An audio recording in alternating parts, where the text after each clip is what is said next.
Corpse Party, Book of Shadows is rated M for individuals 17 and up. For intense violence, blood and gore, sexual themes, and strong language. Viewer discretion is advised. Hey guys, welcome back to Corpse Party, Book of Shadows. Ooh. Sorry this has been so long getting back to recording this and uploading it.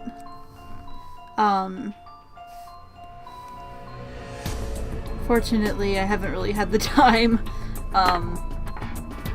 Unfortunately, I'm working a 7-day week.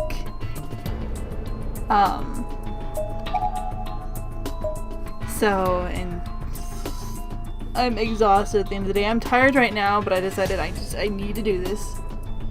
I need to be productive in some way. So, let's do this. So we're going to chapter 2. Demise. And I needed some time to recover from the end of chapter 1. Oh my god.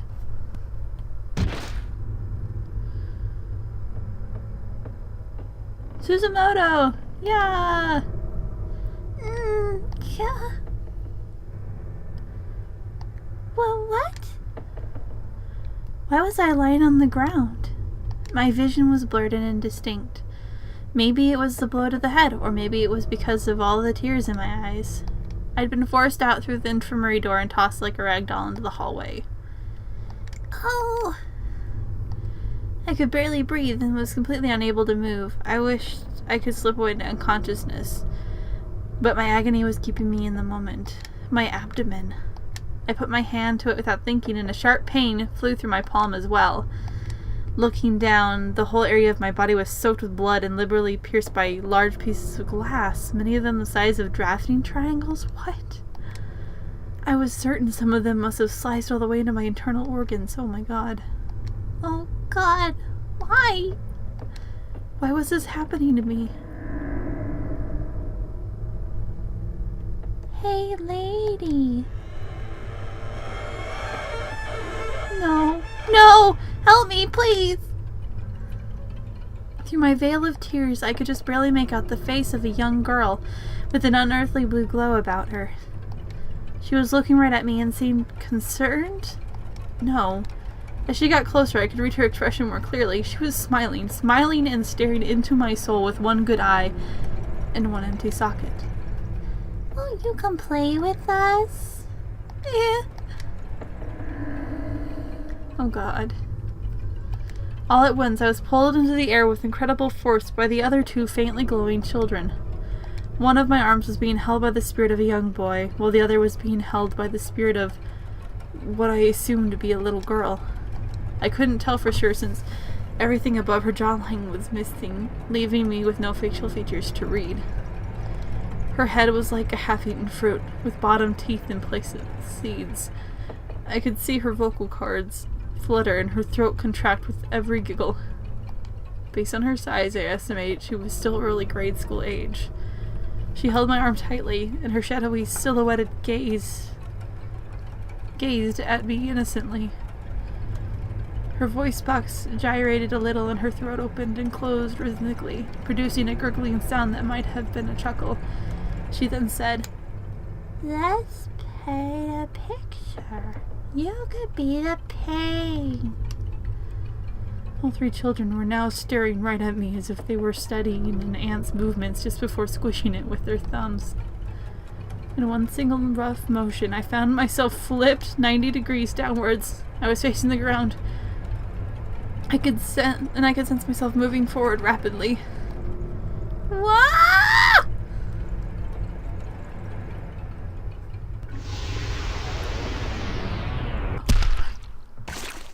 Oh my god.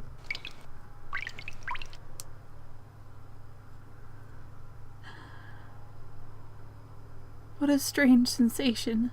I was now staring at the wall from the floor.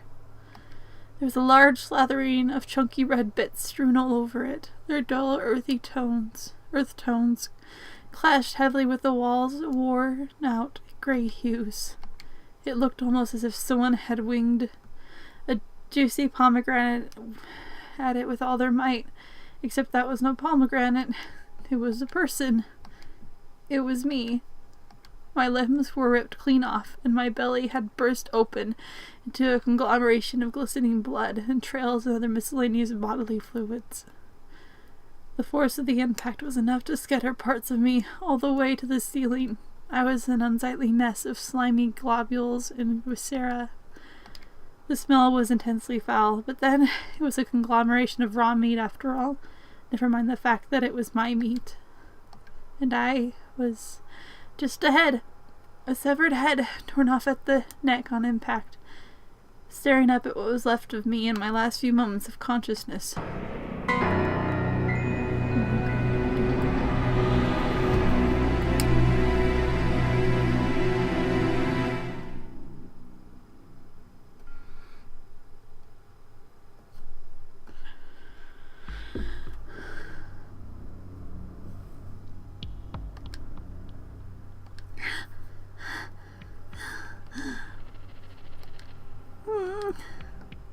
Was that a dream? What an awful dream. Absolutely awful. And the worst part is it was so vivid. I could even smell it. Wait. Where am I? This isn't right. I was just in the classroom helping with cleanup. Is this part of the festival, maybe? Class 5 was hosting a haunted house. Maybe that's where I am. God, I hate this kind of stuff. Miss Yui? Shinozaki? Machida? Why is nobody saying anything? Come on, that's enough. Please, just stop. There was no response. There was only a deep, all-encompassing silence that hung in the air like fog.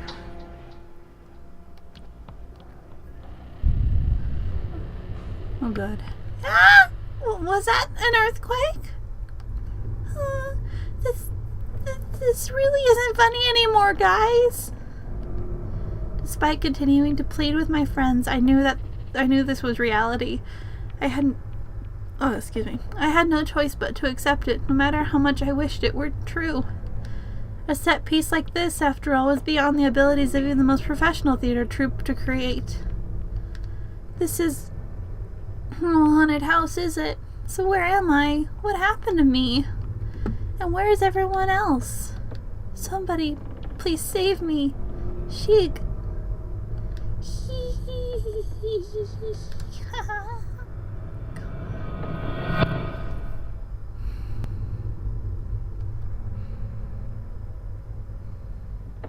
Oh God. Were those children? They're the same children I saw in my dream.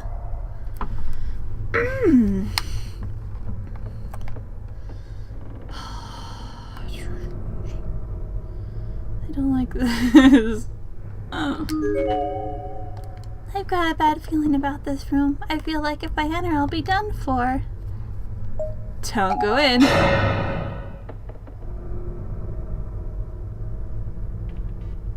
What was that? Okay.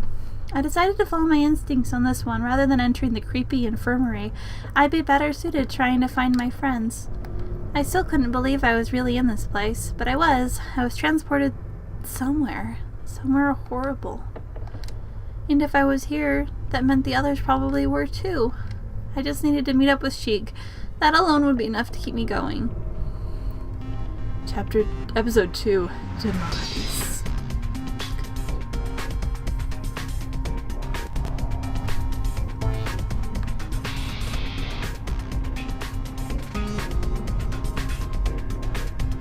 That must be the door to the infirmary. Okay. Okay, let's see if I can remember how to go between the rooms. It's been a little while. Oh, there it is. Okay.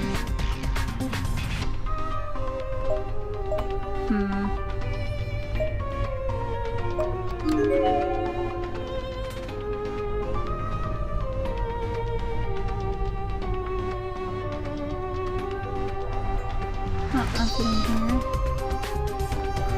I thought maybe she's running. I guess there's that whole spaces thing. I guess what might happen in one wouldn't happen in the other.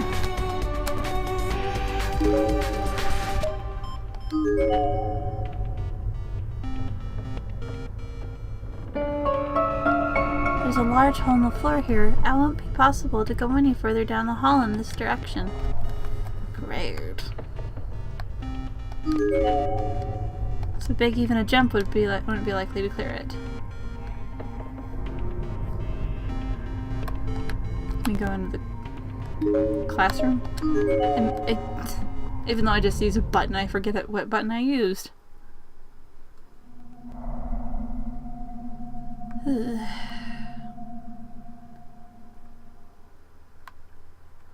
Hi.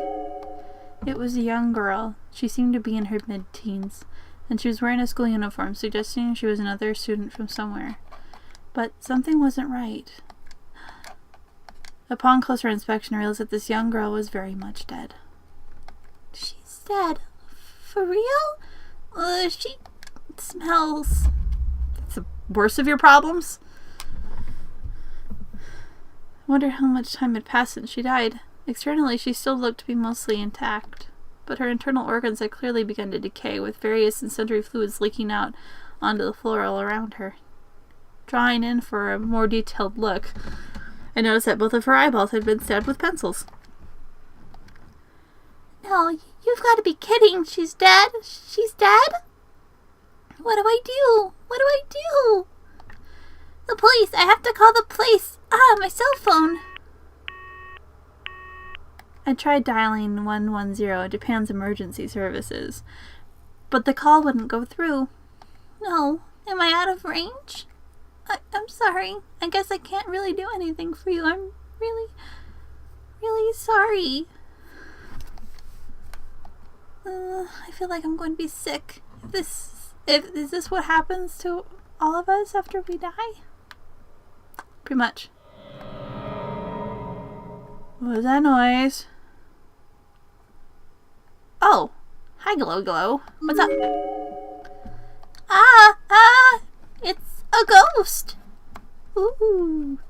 Please, my body, hide it. What? Hide my body.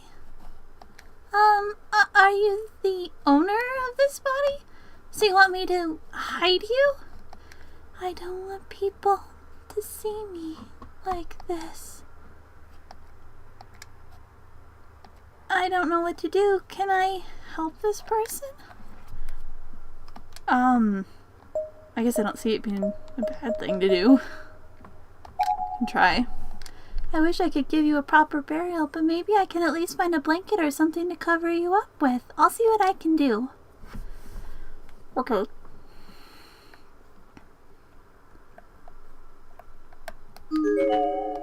There's something written here in chalk. Smells so good. The smell of tasty meat. Where is it coming from?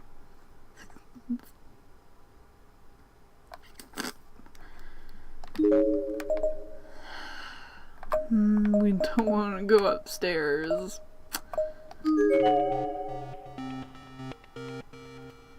It's pretty funky music.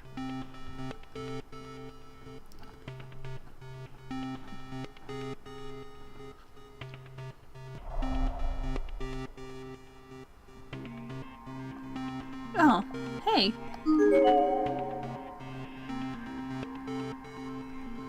This is extremely dusty, but from the looks of it, it's the sheet that goes in the infirmary bed. This should be big enough, right? Yeah, take it. I rolled up the dusty sheet, put it under my arm, and returned to classroom 3A. It's not very clean, but it seems to fully cover you at least. Thank you. It's no problem. I understand where you're coming from. As a girl, it would be embarrassing for other people to see you like that. Be sure you hang on to that sense of sympathy. In this place, things like kindness, friendship, and consideration can be easily corrupted. Bye-bye, Ghosty.